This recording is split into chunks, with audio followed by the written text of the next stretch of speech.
The City Council of the City of Gun Barrel City will meet in a regular meeting in City Hall Council Chambers located 1716 West Main Street, Gun Barrel City, Texas on Tuesday, September 27th at 6:30 p.m. If you please stand for the invocation.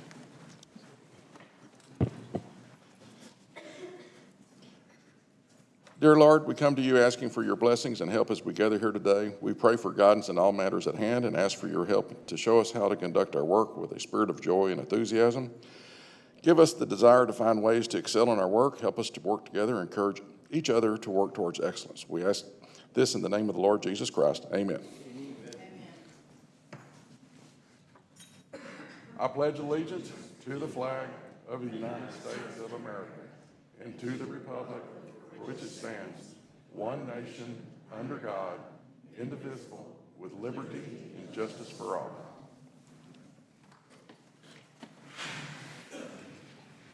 Roll call from my right, please. Yes. Here. LaRue here. Evans here. Y'all's here. We have a quorum. We have a proclamation today for the proclamation of World Teachers Day. Merrill Proclamation of World Teachers Day. Whereas Gun Barrel City's future strength depends on providing a high-quality education to all students, and whereas teachers spend countless hours preparing lesson plans and supporting students, and whereas our teachers have demonstrated great resilience, adaptability, and creativity during the COVID-19 crisis, and whereas our community recognizes and supports its teachers in educating the children of this community, and whereas #TeachersCan is a statewide movement supported by more than 125 partnering businesses and organizations committed to elevating the teaching profession and honoring the critical role teachers play in the success of Texas. And now, therefore, the Gun Barrel City Council joins #TeachersCan and its partnering entities across Texas in celebrating World Teachers Day and proclaims October 5th, 2022 to be the Gun Barrel City Teachers Day, and be it further resolved that the City of Gun Barrel City Council encourages members of our community to be a light for Gun Barrel City teachers and personally express appreciation to our teachers and display a light blue ribbon outside your homes or businesses the week of October 5th as a symbol of support for educators. Thank you to all of our teachers. We have no citizens' comments? No citizens' comments today, so we'll move on to item 1A.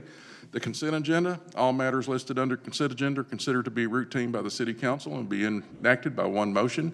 There will not be separate discussion of these items. If discussion is desired, that item will be removed from the consent agenda and will be considered separately. Consider approving the following reports: the City Manager Report, August previous meeting minutes, Court and Fire, July financials, permits, inspections, and code enforcement, Police and Dispatch, Streets and Park Maintenance, EDC Director's Activities, EDC August financials, and previous meeting minutes. May I have a motion, please?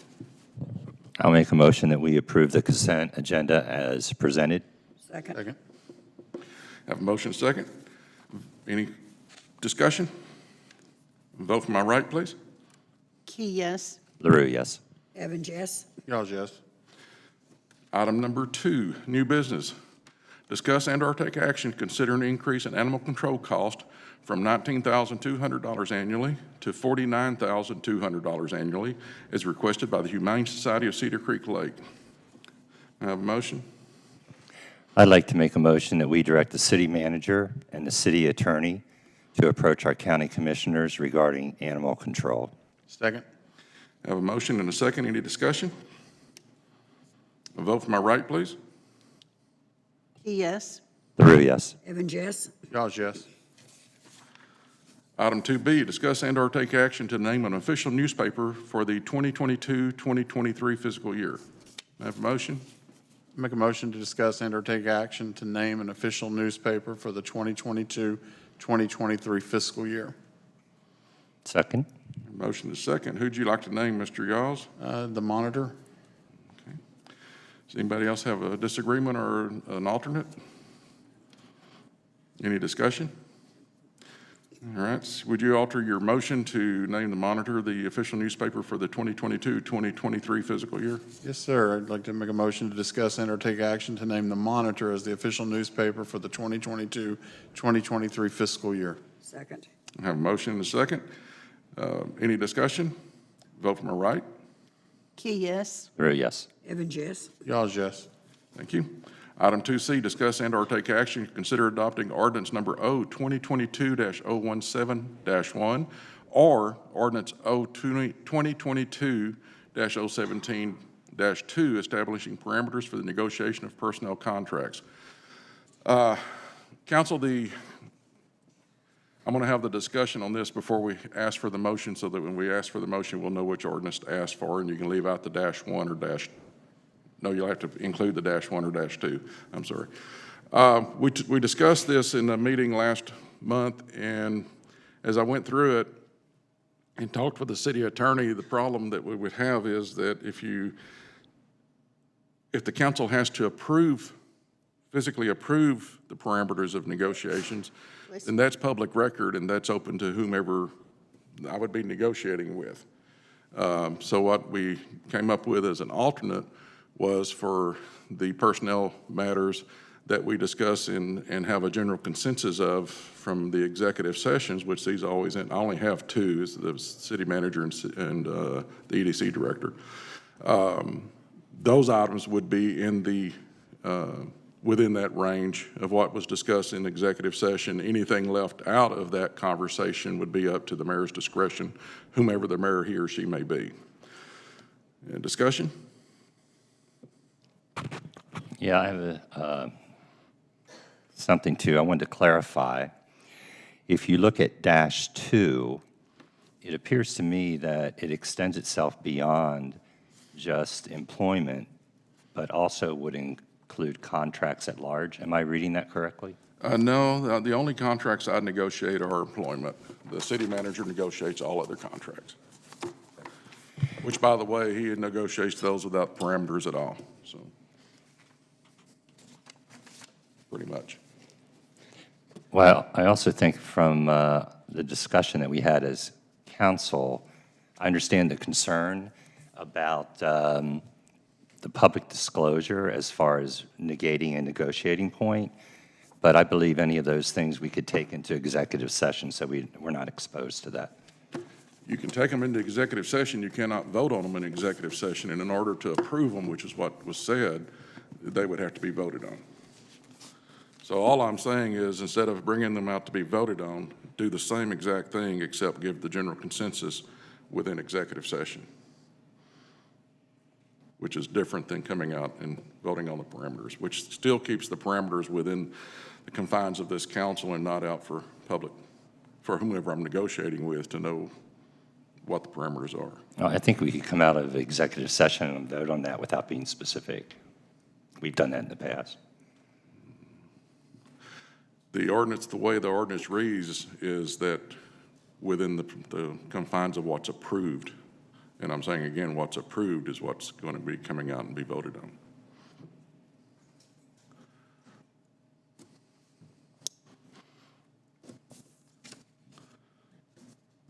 Well, I sort of think that we should know what you put in those agreements before we vote on them. And I think you should too, and we do. I mean, we didn't the last time. Well, yeah. Well, I believe that There's always going to be something that comes up in an employment negotiation that we're not going to think about talking about in executive session. That's true. That's why I And think it needs that's- to come back to us. I understand what you're saying, Ms. Evans. However, the way job market is, especially today, by the time it comes back, then goes back, I mean, we lost 6 applicants for the EDC director before we ever got to the meeting to make a decision on who we wanted to offer the job to, and we came down to only having 2 by the time we got there. Well, I mean, If we have to go back, I mean, I made some concessions in that negotiations to the first person we talked with that I didn't come back to y'all with, that I felt like the council would be okay with. I mean, I kind of think that's kind of the role as mayor, so. I agree with Rita. I think the council should be aware of what items are going to be negotiated in that. And if something comes up that we had not anticipated, then I think we should have a meeting called so we could discuss that. And it's not that we don't trust you, it's just our responsibility. It is our responsibility, I agree. Yeah. So you're okay with that for 2 contracts with employees? What do you want to do about city manager who negotiates 60, 70 contracts a year? Well, that's sort of laid out in the charter, I think. No, the terms It says are not. well, no, it says he has the authority to do what he wants. That's correct. I mean, that's what the charter states. And in those examples, the city manager is acting in what they believe and understand is in the best interest of the city and to what they perceive would be the wishes of the council. Well, that's just what's in the charter, and that's what's been approved. Oh, so- no, I don't disagree with you. My point would be, in that example, the city manager is acting in what they perceive is the best interest of the city based on their, I don't want to use the term relationship, but their understanding of what they're being charged with by the council. In this example, I think the mayor is doing exactly the same thing. I think it's When we go into executive session, we discuss what we're looking for and come to a general consensus of what the parameters are, maybe based on salary or any of the other benefits in these 2 examples that go with those jobs. Anything beyond that, we're free to discuss that in the session. If there's anything beyond that, I can't, I'm just having a hard time figuring out what it might be that would be a deal breaker that we would want to risk losing a candidate that we're ready to go forward with because it's going to be another 30 days before we have another meeting, knowing what the job market is like right It's now. not going to be another 30 days, because every time we turn around, we're having a special meeting. So it can't be, it can be 3 days. I know of several special meetings that were planned and then they did not move forward because we couldn't get everybody together. Well, Well, obviously, concern would be there's, that we Two couldn't get different everybody opinions. together. I'll take a motion and we can just vote on it. So, I'd like to make a motion that we table this until all 5 representatives of the council are present. second. I disagree with that, but vote from my left. Any conversation? I agree with Richard that, so I guess we do need to wait until we're all here. I'll throw out one more comment, just so my opinion's in the record on this. Elected officials do not go out and ask every single voter exactly what they want on every single thing we vote on. We make our votes in these council meetings based on what we believe, and that's from having experience with the voters, what we believe in good faith they want from us. In this example, the mayor, the city manager do exactly the same thing. My concern is that this is potentially going to turn into a slippery slope where each single member of the council is going to want to act as the mini mayor on every issue that they have a personal interest in, as opposed to acting as a collective unit, which is what we're charged with doing. The majority I will would roll, like to Richard. add also to this is that I have absolutely no reason to believe I'll be negotiating any more contracts during my tenure. So, This is not personal, Mayor. This is just. I know, I'm just saying, it's not personal. That's why I wanted to make this point, is that that's why I'm against it. It's still the reason I'm against it. It's not about me. It's because I won't be negotiating any more contracts. It's about what I feel like is right for the next mayor. So I think you are making I think this is the wrong direction to go in the fact that, The motion that's on the table is to table this and discuss it further. Yeah, and I'll second it. motion and second. Vote for my right, please. I'm not even sure which way we're going. Key, no. LaRue, yes. Evans, yes? Y'all's no. It's tie. I'll break the tie with a no. Do I have another motion? Make a motion to discuss or take action to adopt ordinance, and I apologize, Mr. Mayor, I'm not sure which one is which. Motion, ordinance number 2, Correct. establishing parameters for the negotiation of personnel contracts. Ordinance number 0-2022-0117-2, an ordinance of the City Council for the City of Gumbel City, Texas, establishing parameters for the negotiations of personnel contracts, providing a severability clause, providing a repealer clause, and providing an effective date. Any further discussion? Is there a second? Oh, I need a second, I'm sorry. I second. Any further discussion? A vote from my right? Key, yes. LaRue, no. Evans, no? Y'all's yes. It's tie. I will vote yes. Motion carries. Item 2D, discuss and/or take action to adopt ordinance number O-2022-019, fixing the rate and tax levy for the 2022-2023 fiscal year. Ordinance number O-2022-019, an ordinance fixing the rate and tax levy for the city of Gun City, Texas, for the fiscal year beginning October 1st, 2022, and ending September 30th, 2023, of the city of Gun City, Texas, in conformity with the laws of the state of Texas, and the ordinance of said city, repealing all ordinances or parts of ordinances in conflict hereof. May I have a motion, please? I'll make a motion to discuss and/or take action to adopt ordinance number O-022-019, fixing the tax and levy rate for the 2022-2023 fiscal year. Second. The tax rate, for anyone who's not aware, for Gun City is 0. So we have to come back every year annually to reestablish that the tax rate is 0. Any discussion? Vote from my right, please. Key, yes. LaRue, yes. Evans, yes. Young, yes. Item 2E, a presentation and request for financial assistance for the Gun City Country Showcase. Mr. Damiano, would you like to go to the microphone, please, sir, and tell us what it is that you want to do? Oh, good evening, City Council. I really do appreciate your time and concern. My name is Justin Damiano, and this is my partner, Jonathan. And we are here to discuss the Gun City Texas Country Music Festival, the first annual Texas Country Music Festival being held here in Gun City. First off, let's just admit Gun City already has its name. Let's create a culture of it being the music capital of East Texas. As it stands, we have bands already using our festival as a routing gig from Nashville, Austin, Fort Worth, and Dallas. Gun City is currently being broadcasted across the country already, as it is, from these touring bands looking forward to this date. By their own accords, from their own marketing, their own digital campaigns as well. A few notable Texas country music destinations are already Fredericksburg, Austin, Luckenbach, even Green Hall. We aim to load the chamber of Gun City, becoming an established East Texas destination for regional country music. Our mission here is an effort to generate an ongoing music culture in Gun City, establishing an annual partnership with the Texas Country Music Association, developing local tourism by providing a taste of Gun City through an on-site GBC vendor opportunity.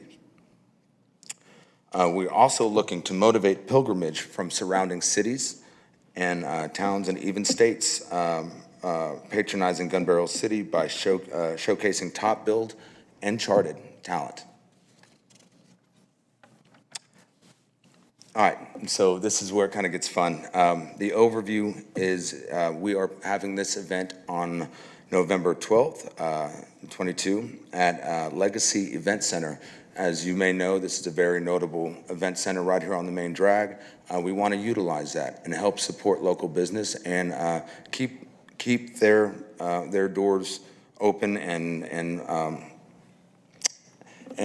very popular in this area. Right now we have the time at 2 p.m. to 4 p.m. is going to be the opening of it. So that's going to be outside. That's going to have vendors and live music. And after that, the actual event inside will start at 4 p.m. and go until 12. That's going to include inside and outside opportunities for city interaction. Venue capacity is a little over 700. So that means we're going to have to cut off the tickets around 600, which it's going to be a sellout event, 100%. Ticket price is, the pre-sale is going to be $35, VIP is going to be $80. Day of is going to be $40, and VIP is going to be $100.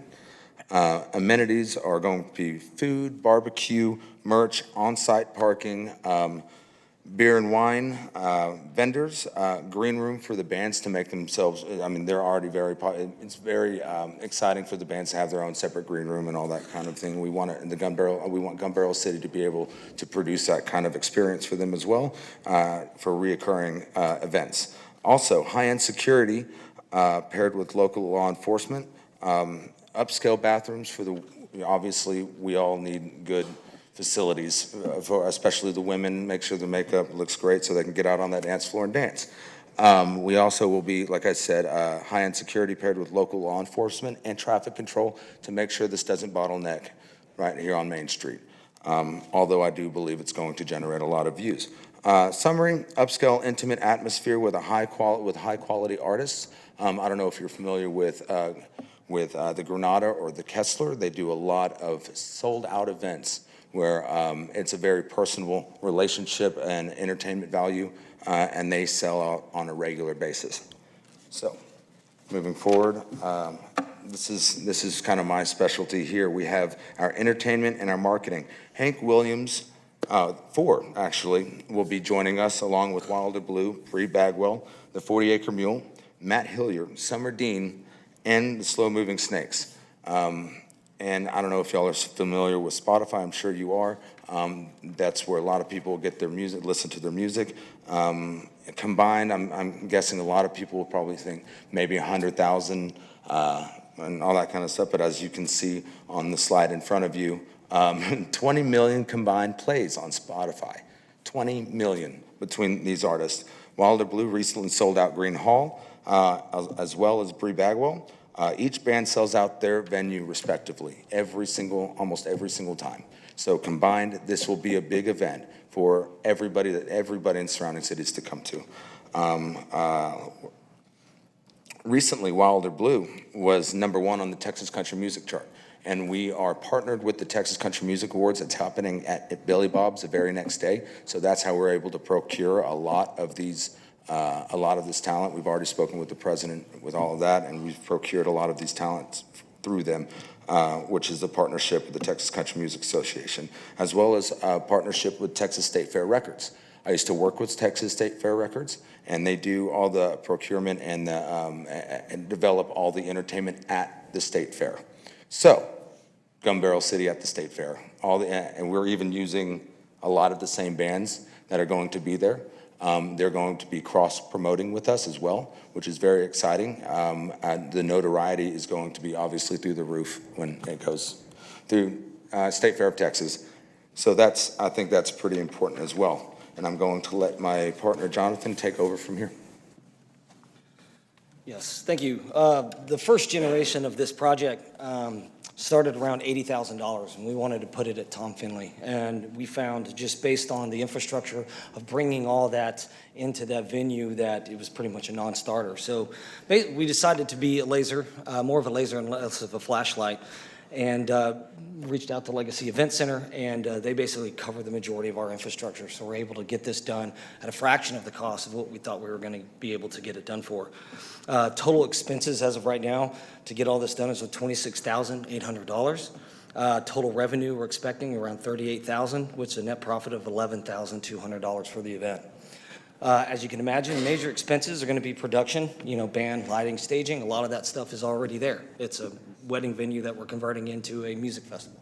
The event space is only $4,000. Again, covers the majority of our expense as far as putting that on. Printing and marketing is $5,000. That's a little bit higher than typical, but we have been advised that we can put a 16 by 28 banner on the west side of the Legacy Event Center. So 30 days prior to having the event, there's just going to be a huge banner saying, "Welcome to the Texas Country Music Festival. Here's the date, here's the times." And then we're going to have an enormous amount of space below that for all of our partnerships and our vendors to advertise. We're also going to put lighting, and we'll have other place for marketing as well out front. They're working really hard for us to be able to market this successfully. The Hotel Motel Fund. So as you know, Legacy Event Center has 3 hotels within walking distance of the venue and a few hotels within a few blocks away. So we're going to be working on two types of promotions, day of hotel promotion. So for people that are at the event that want to stay, maybe they don't want to drive back to Dallas or Tyler or wherever, they're going to get a discount at those hotels with proof of purchase or a ticket stub. Secondly, we're going to do a preemptive marketing campaign for people that want to stay multiple nights. So we're going to offer extremely discounted tickets, maybe VIP access, maybe a meet and greet or something like that for people that want to stay a couple nights, stay the weekend, and we're going to provide those packages out through our marketing channels. Tourist-based vendor setup. So the vendors for festivals typically arts and crafts, puka shells, candles, stuff like that. We're going away from that and doing more of a tourist-based setup here. So we want people that are at the event, either they live here, either they're traveling from here. All the vendors that we're setting up are going to be Gun Barrel City tourist-based. So marinas, boat rentals, jet ski rentals, the paddleboard rentals, fishing, hunting guides, golf packages. We're going to have a lot of Airbnb management in there. And so we're going to use that as a marketing platform for Gun Barrel City. So can I provide some exposure as what is there to do out here when you're here, and give all these individuals that have small businesses, maybe they don't even have a brick and mortar place, but they do have infrastructure with this, they'll be able to come and market to over 500 to 600 people that are going to be at that event.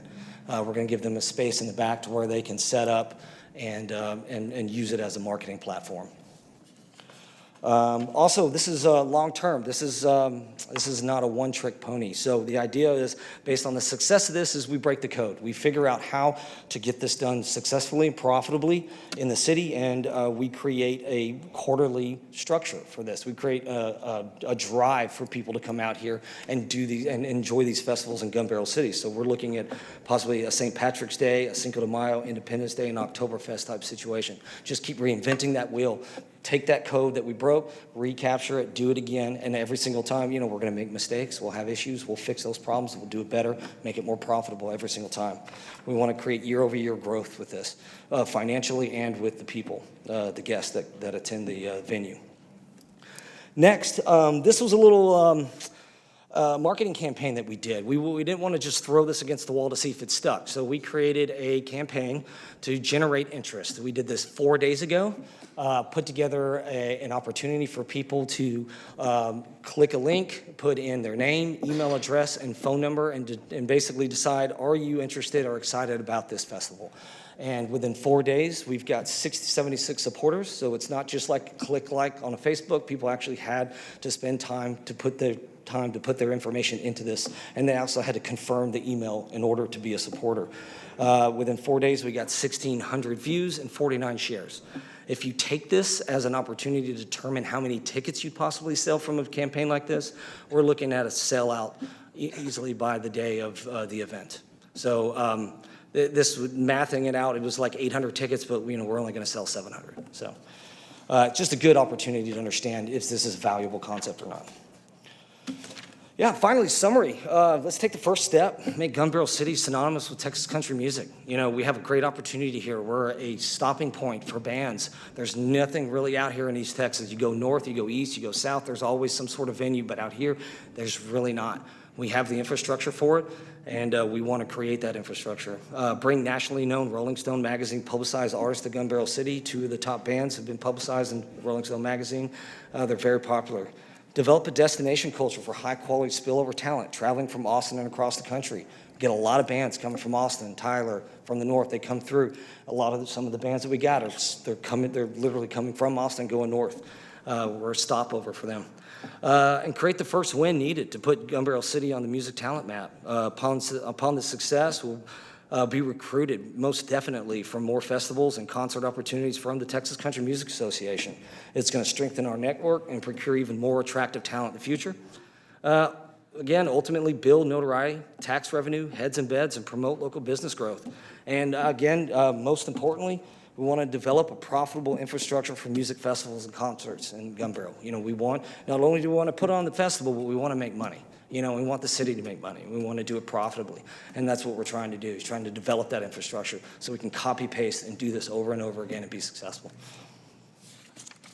That's pretty much it. And yeah, we were seeking $20,000 from the Hotel Motel Fund in order to put this on. Oh, okay. We don't have that on the agenda, so we can't vote on that tonight. We just have a presentation. Oh, well, I guess, yeah, we just have a presentation for assistance. When do you plan on having the first event? Was that the November 12th, November 12th? yeah.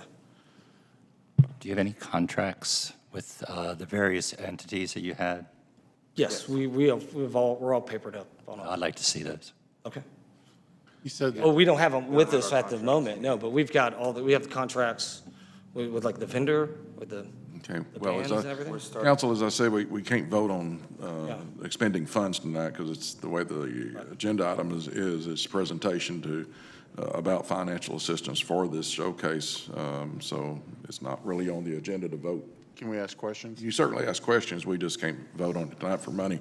We'll have to come back and look at that.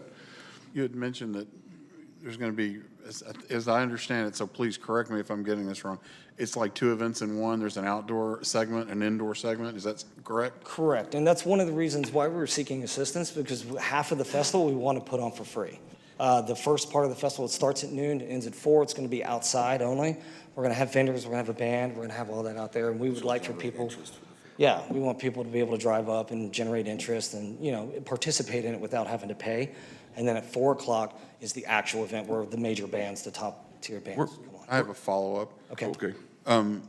The outdoor, where would the outdoor segment be taking place at? It's in that front parking lot right there. It's a small, right down on the side, yeah. But it's in that front little parking lot. We're going to put a small stage. All the parking for the venue goes around the back. Right, that's what I was wondering, is the parking's in the back, so I was wondering where would you put the outdoor event on? Yeah, Again, it's a small, like I said, it's a smmal free, it's a small stage. So the stage is actually going to go where that, we're actually going to move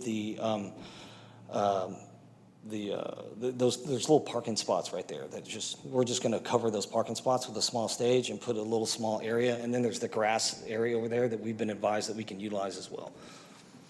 And this is all, we'll have the tour buses and everything. They've already told us they want us to park the tour buses in the grass right between the event center and CEFCO. They said that that's allowed, which generates a lot of attraction. And the goal of the free, the beginning of it being a little free to the public is to generate interest. So then they're like, what's going on tonight? And we say, by the way, here's ticket sales, or here's buy a ticket to be a part of the rest of the event. So it just kind of, it's another way of attracting interest. I was looking at your total expenses, your budget page, 12,000 per production, 4,000 for event space, 5,000 for print marketing and staffing of 2,750. What's your talent cost for this program at this point? It's a little over 10,000. Where is that? Is that in the production line? I've got it all. I've got an actual formal breakdown. Oh, I understand. I just wondered, is that? Oh, it's under production, yeah. It's in the production line? Yeah. Okay. That's all the questions I had. Anybody else have anything? Sounds good. Sounds like a really good idea. Did you have a question? Yes, Ms. Rainey? Have you considered using our venue, our amphitheater? Yes, we have.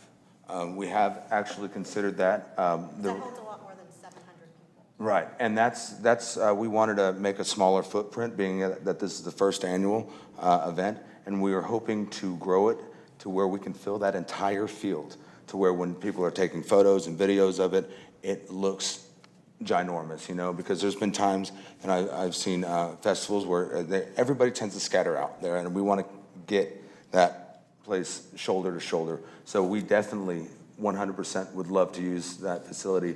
We're just wanting to execute this one, and in the future, make that the place for it as well. Yes, ma'am. And the infrastructure at this venue is very cost effective as well. So, One, They're small though, I'm just thinking of. Yeah, I'm concerned about the size of the Legacy Event Center for what your vision is.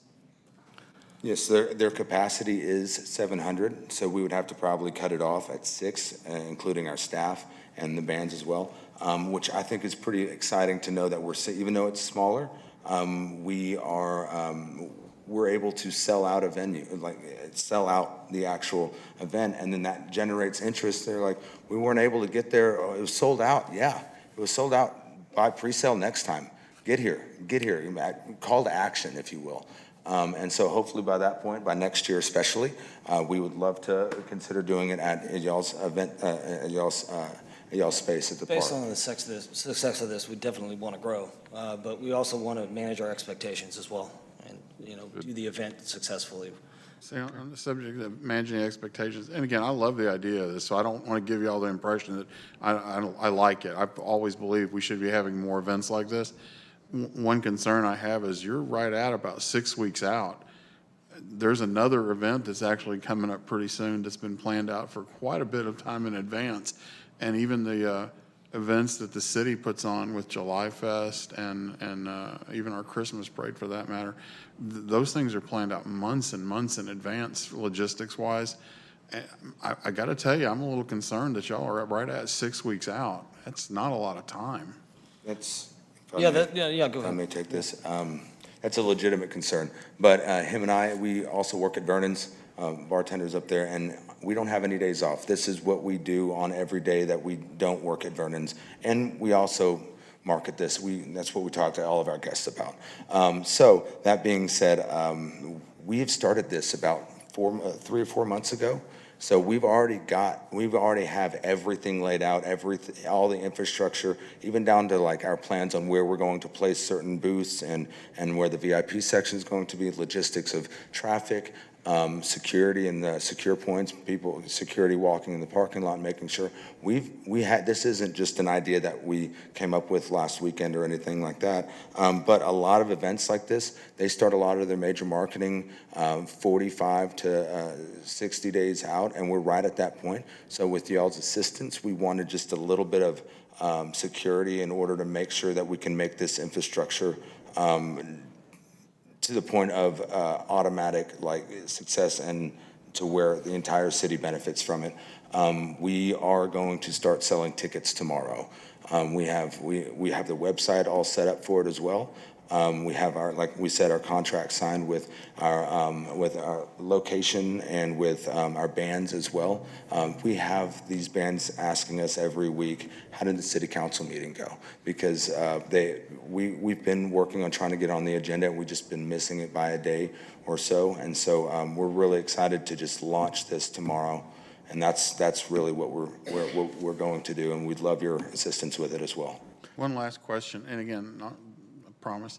The total expenses that y'all projected was $26,800, and even though we're not voting on it tonight, you're asking from the hotel motel fund from $20,000. That's almost the entire budget for your program. If y'all don't get that, what's y'all's plan? Because that's, like I said, that's almost your entire budget.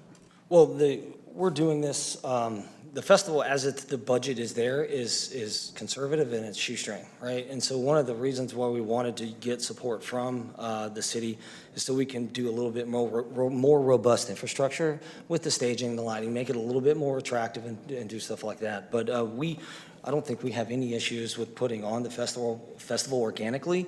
It's just, we have a thin margin right there. We have a delta of like $11,000. That's if everything goes right.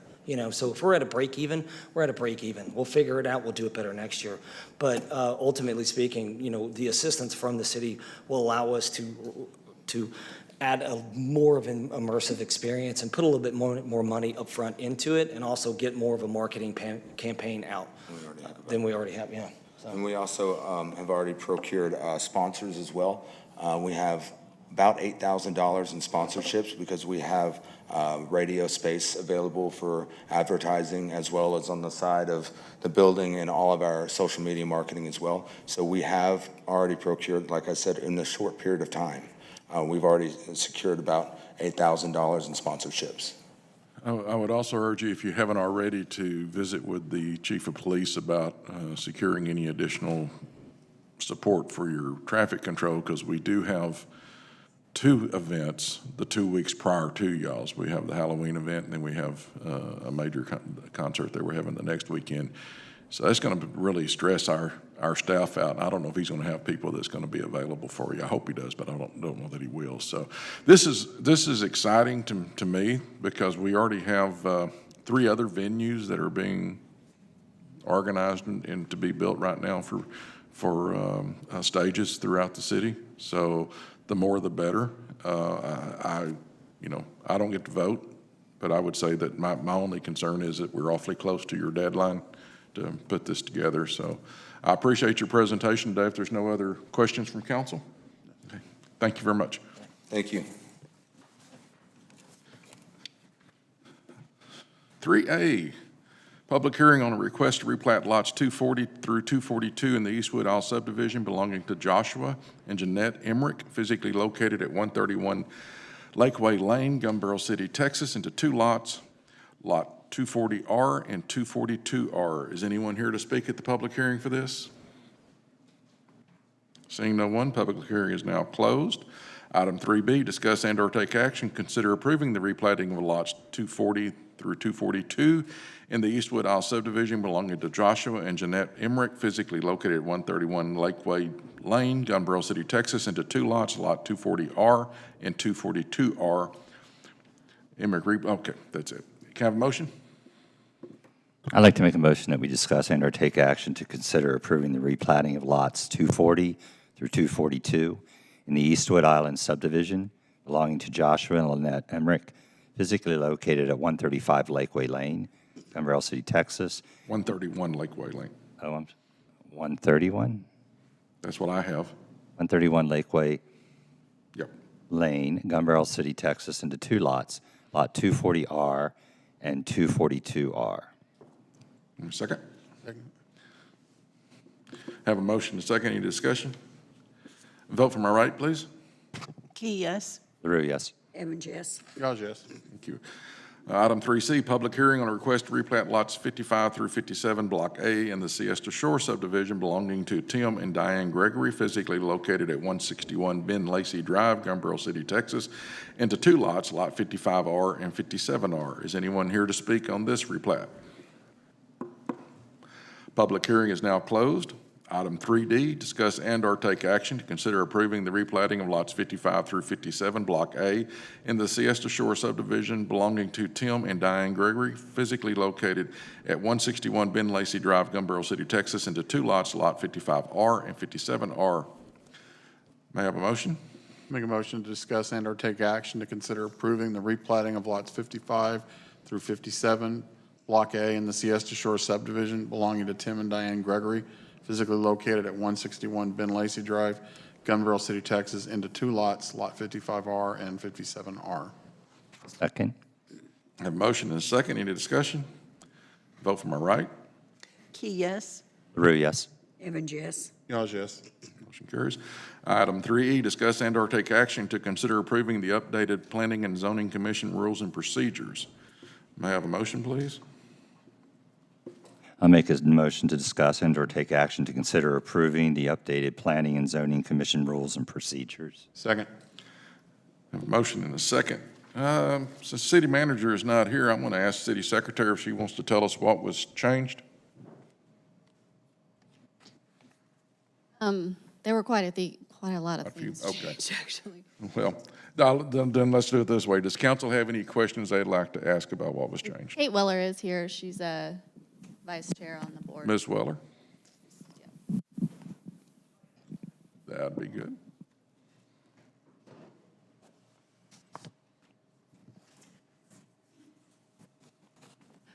What we did was work on our procedures and rules to bring them in compliance with the city charter.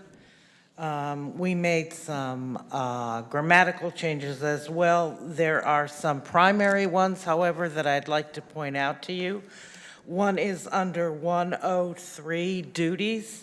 We added the sentence at the end, a representative of the commission shall attend all regular city council meetings and be available for reporting and/or discussion. We felt it was important, even if it's just replatting, that one of us from the commission be here in case you have questions.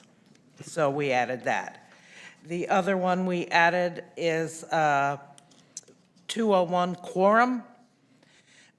We talked about a quorum and being physically present as opposed to a Zoom-type situation. We learned a lot from COVID, so what we added was visual hello, let me try this again. Virtual attendance is suitable as long as guidelines set by the Attorney General's office are followed. If no quorum exists, items shall be passed on to the city council with no delay. We thought it was very important that if something happens and we cannot convene, that our citizens not be held up for that reason. And so they will come straight to you if we're unable to have a quorum. The other major one is 303 motions. The last sentence of B, regarding plat approval, the commission shall consider any such application within 30 days after the plat is filed. The commission shall approve with conditions, or disapprove any such plat. Failure to act within 30 days shall constitute an approval of the plat. Again, we felt that for citizens' benefit, if there was some reason that on our part that would be a delay, that it's not fair to the citizens for them to be penalized. I think those are at least those are the highlighted major things that I have on mine. Do you remember? I don't think anything else was of a lot of consequence. So the last one, if I may ask, the last one that you Sure. mentioned, if on failure of the P and Z not to meet within a 30-day period, then it would go ahead and go to council Correct. as approved, or just go ahead and go to council? It says shall constitute an approval of the plat. That's state law that states that. That's why we put it Right. in there that way. And That's right, it is. I forgot that. That is right. Okay, thank you. Yeah. Any other questions? All right, hearing none. Great. Any discussion? Vote for my right. Taking the time to put this together for us. Yes, absolutely. I do appreciate all the effort that goes into this. I do appreciate all of our volunteers, and we have a lot of them. And it's very nice that the people who step up do step up, because we wouldn't be the city we are without their help as well. Vote for my right, please. Key, yes? LaRue, yes. Evans, yes. Gauge, yes. Economic Development, 4A, second reading of resolution number R 2022-013, approving a renovation grant and performance agreement to Tina and Dale Golden, doing business as Taylor's Automotive, Golden Lakeview Properties LLC, in an amount not to exceed $25,000. Resolution number R 2022-013, a resolution of the City Council of the City of Gumbel City, Texas, approving a renovation grant program and performance agreement by and between the Gumbel City Economic Development Corporation and Tina and Dale Golden, doing business as Taylor's Automotive, Golden Lakeview Properties, and providing for an immediate effective date. Item 4B, discuss and/or take action to adopt resolution number R 2022-013, approving a renovation grant and performance agreement to Tina and Dale Golden, doing business as Taylor's Automotive, Golden Lakeview Properties LLC, in an amount not to exceed $25,000. May I have a motion, please? I'll make a motion to discuss and/or take action to adopt resolution number R-2022-013, approving a renovation grant agreement to Tina and Dale Golden, DBA, Taylor's Automotive / Golden Lakeview Properties LLC, in an amount not to exceed $25,000. Second. I have a motion and a second. Discussion? The executive director is here if anyone has any questions. I'd like to hear just a brief overview of what the request is for. Thank you. Dale and Tina Golden have owned this business since, I think, 2015, and they've started having, at one point they repaved their parking lot, and it's causing some water to drain into their indoors. So they're having their parking lot dug out and reduced by 5 inches. They're also repainting their building and redoing the fencing and gates for the U-Haul business that they also have there. Anything else? Vote for my right, please. Key, yes? LaRue, yes. Evans, yes. Gauge, yes. Thank you.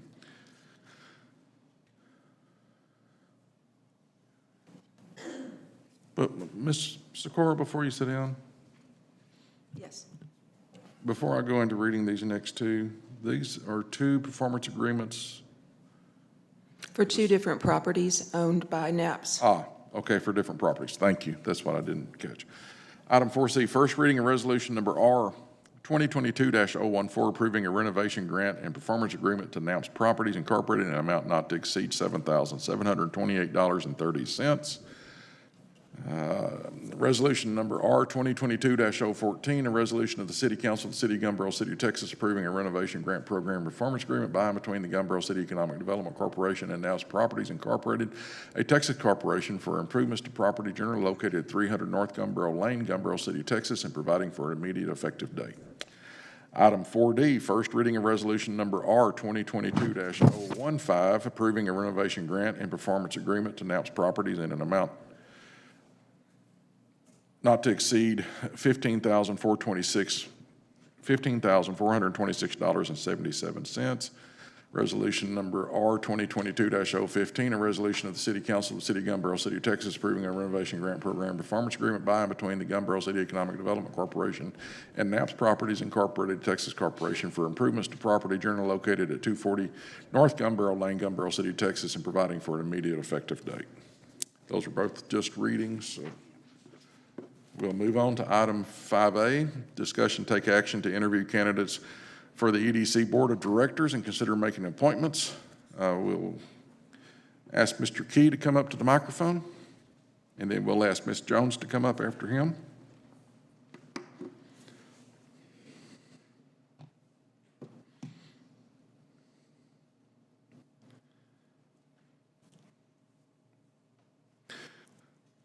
Mr. Key, if you'd introduce yourself and give us a little bit about you, why you want to be on the EDC board, then the council might have a few questions for you. We'll see. Certainly. My name is Roy Key. I've been a resident of Gumbel City, Texas for the last 6 years.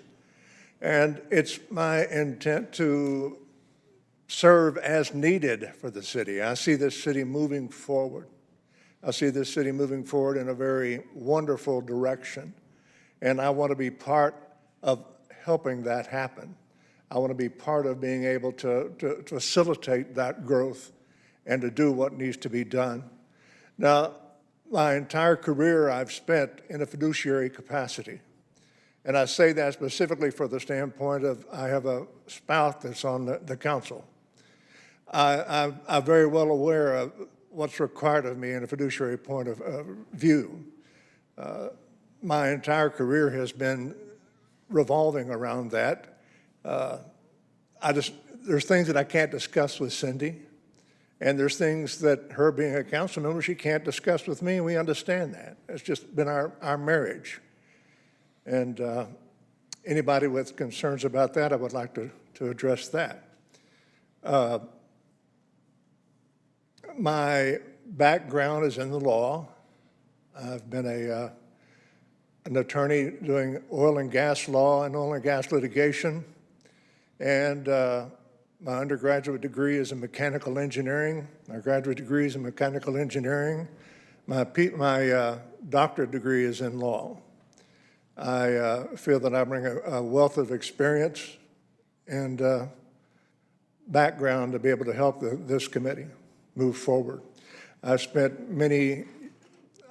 negotiated and contracts on an international basis. I currently sit on the board of directors of an international ministry with offices and branches in South Africa, Israel, and in Argentina. And we're also here in America. So I do understand my fiduciary requirements working with a board such as this. The board comes first, the city comes first, and anything that benefits my family or me is secondant to that mission and that requirement. Thank you, sir. Council, have any questions for Mr. Key?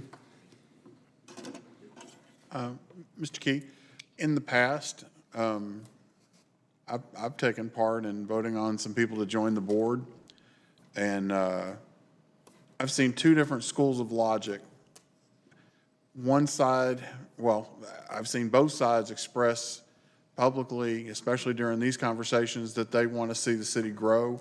that they have a growth mindset, which is what an EDC is supposed to be is what they're charged with. Again, the decisions made by the EDC board are then forwarded on to the council to act on. So the person on the board's responsibility is to act in what they believe is in the best interest of the city and the citizens. That's how I see it, and I believe that's what everything documents suggest as well. I've seen some members of the board in the past take that responsibility and try to use it as a bully pulpit to say, well, I don't want this board to move forward, so I'm not going to vote on anything, or I'm going to stop all activities. We've got a new board. You're one of the people that's applying to come in and kind of backfill and take us in a new direction. What's your overall way of looking at things as far as what do you see as your responsibility, and how do you see achieving those goals for that responsibility? We are a board, and as a board, we're a team. I may not agree with everything, and I can put forth my disagreement, and I can put forth my points. However, being a stumbling block is not what a board membership is to be. A board membership is to be one of the dominoes that help fall to make the entirety of the mission a success, and that's what we have. A mission to take this city from where it is today to where it will be in 10 years, 15 years.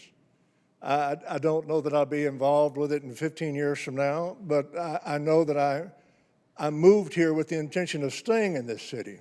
My wife and I love this city, and I wish to do anything I can to facilitate a comfortable growth, not a screaming growth, but a comfortable growth, something that we all can live with, something that we keep up with the times. We keep up with what's before us. I appreciate your answer, and if you are appointed to the board, I look forward to you exercising those decisions and putting your opinion into it as well. I appreciate you taking the time. Thank you very much. Any other questions for Mr. Key? I have one. Go ahead. Have you ever had trouble with pressure from me keeping your information separate? Never. I think that was a loaded question. Any further questions? I guess that was a loaded question, but I can say that we just, it's something we've understood. When she and I got married, I was an attorney. And I told her before we got married, there are certain things that are going to happen you just can't know about. I can't talk to you about. And there's things that I can talk to my secretary and my legal assistant about that I can't talk to you about.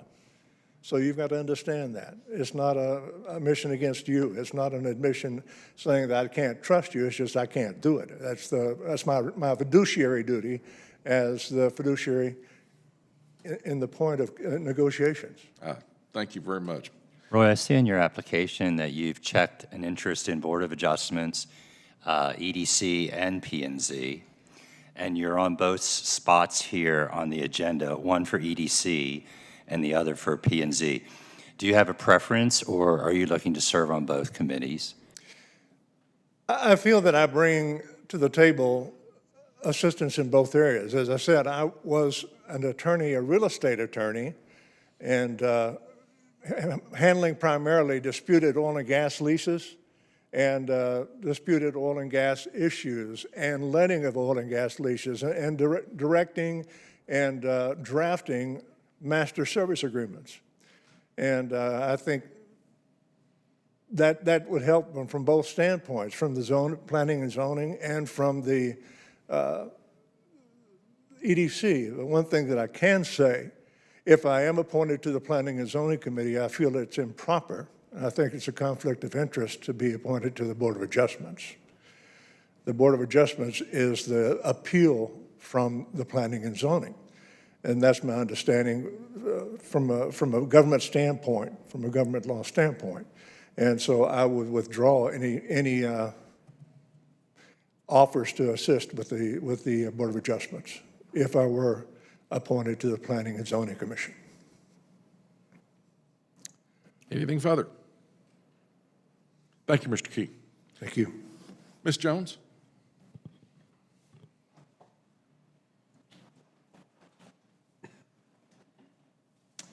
Hello.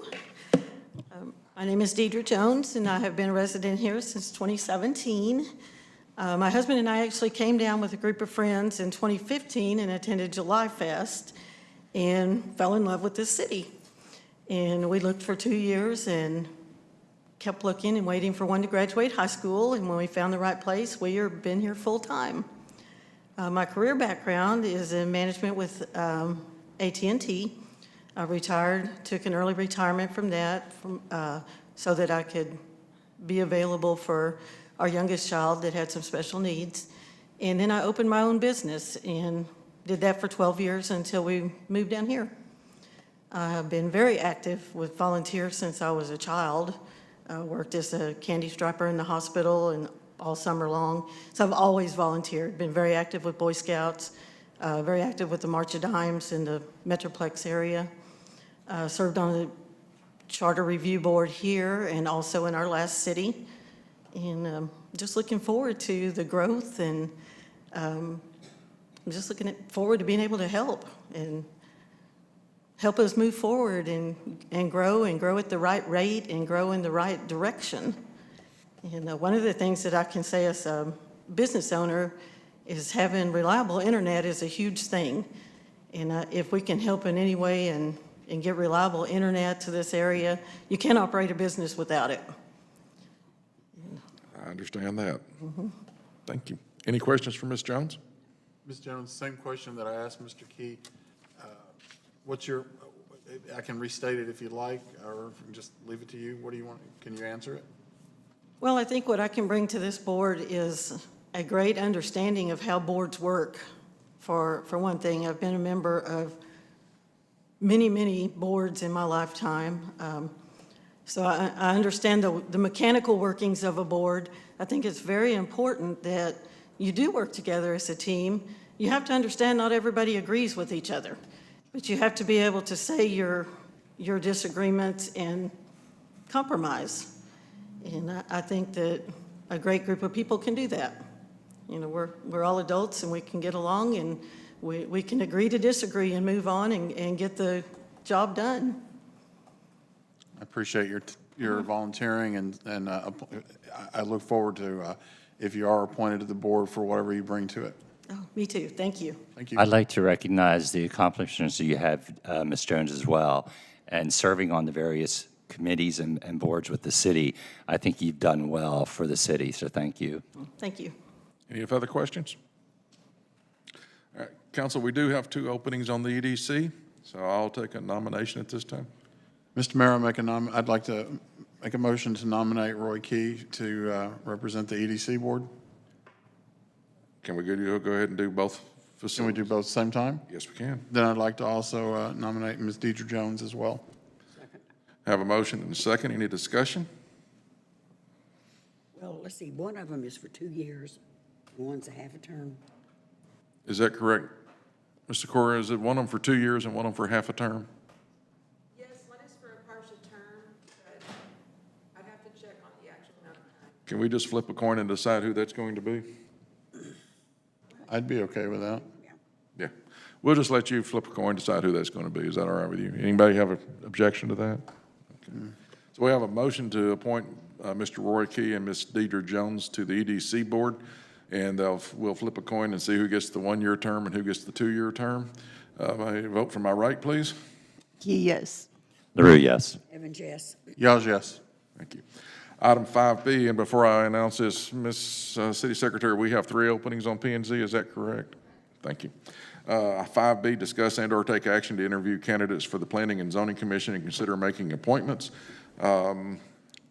Council have any questions they'd like to ask Mr. Key, since he just sat back down? Ms. Jennifer Jacobs? Mr. Key, did you have anything you wanted to say towards P&Z? Because I think we just heard what you had to say about it, so. No, I think you did fine, so. Ms. Jacobs is already on our planning and zoning, and I hear wonderful things that she's done with our planning and zoning. Everybody likes to work with you, so please, if you have something you'd like to say. Not really, just that I really enjoy serving on the board, and I'd like to continue to do that. Does anybody have any questions, Ms. Jacobs? I've worked with Jennifer over the past few months in particular, and I have to compliment you. And Thank you. you've done wonderful things, and I really appreciate that. Thank you. I do enjoy, I moved out here in June of 2019 with absolutely no intention of staying long-term. We were just going to rent our little house until we decided where we wanted to be, and now we have no intention of leaving. So I would like to continue helping my community grow. Well, thank you again for your volunteering in the past and your service and for applying to continue. Thank you. Any further questions or comments? Thank you, Ms. Jacobs. Ms. Ava Towner?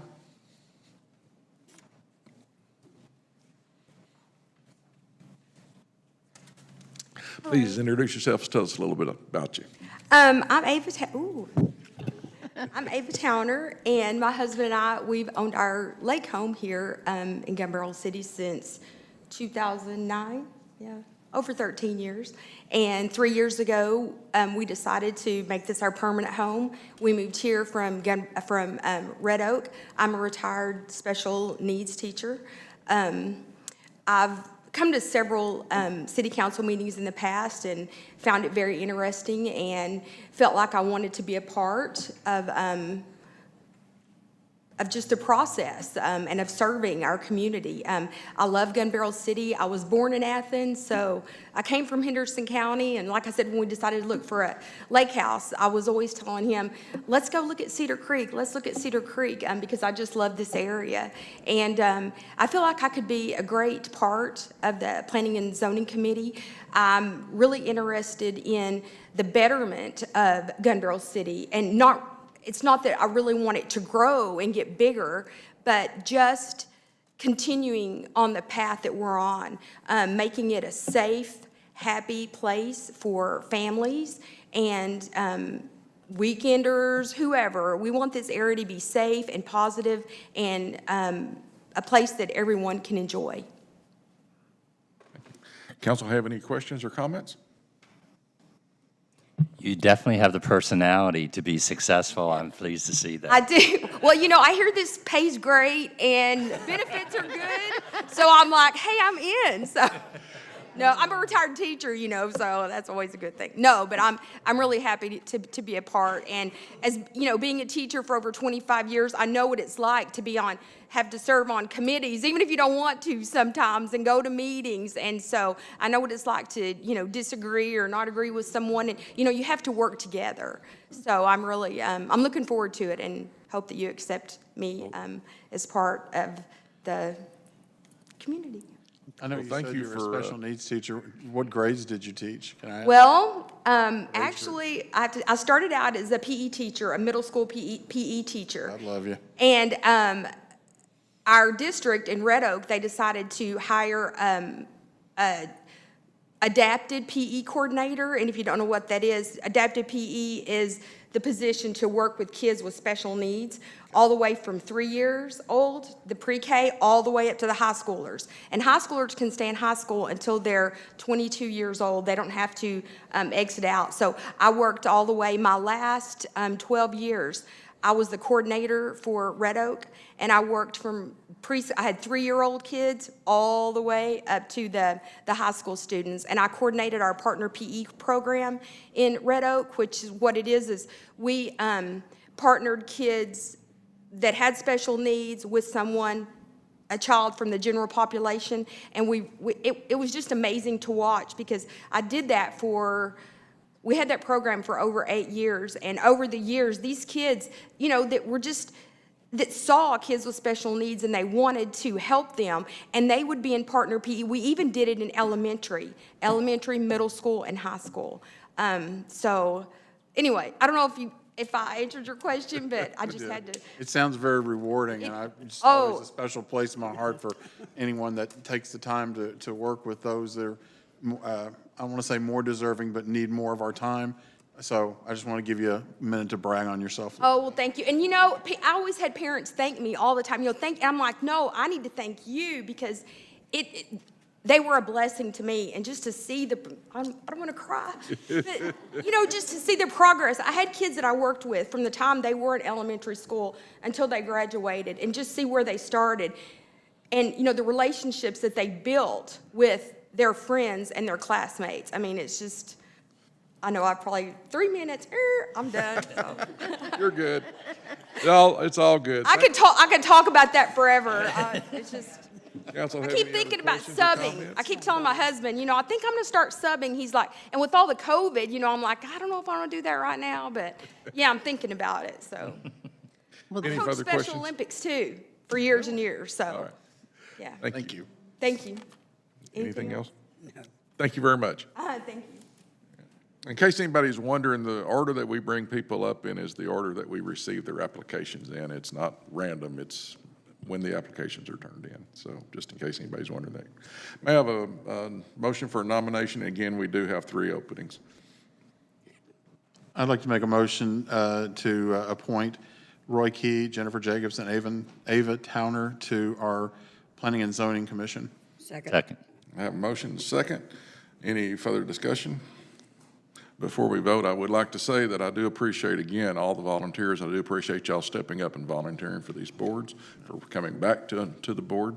And we look forward to working with y'all. If I, as mayor, can help you in any way, well, all you got to do is reach out to me. And if I'm not in the office, just ask for my cell number. They'll give it to you. So thank you. Vote for my right, please. Key, yes. LaRue, yes. Evans, yes. Gals, yes. Thank y'all again. Appreciate y'all volunteering, and welcome to the boards.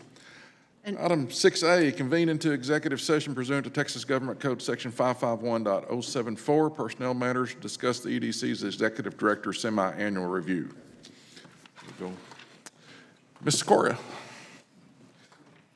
there probably will not be any action taken when we come out, so just let y'all know if you want to sit and wait for us to come back, you can, but it'll probably be just to adjourn, so come on back.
To adjourn? Motion to adjourn. We are hereby adjourned. Thank y'all.